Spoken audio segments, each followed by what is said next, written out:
এর পাশেই বিচি কলা গাছে ধরে আছে কলা, চাল ভর্তি শুকনো পাতা ঝরা। এখন শীতকাল, ঝরে যাচ্ছে পাতা। আয়ু ফুরালে মানুষ যেমন ঝরে যায়, গৃহস্থের লাউ পড়ে আছে বিক্রির অপেক্ষায়। লাউ বিক্রির টাকায় হয়তো ঘরে যাবে সদাই। দোকানে থরে থরে সাজানো ঝুনা নারিকেল। এখন রমজান মাস হওয়ায় চা বিক্রি বন্ধ।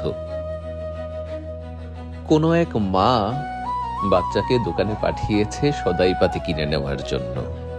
বাড়ির কাছে দোকান হলে এই এক সুবিধা, তবে বেশিরভাগ সদাই চলে যায় বাকিতে। দোকানদারির পাশাপাশি বাচ্চাদের সাথে চলে খুনোশুটি।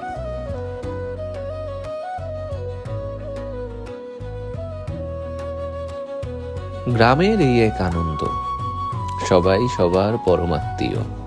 এভাবেই গড়ে উঠে সম্প্রীতি আর আত্মার টান।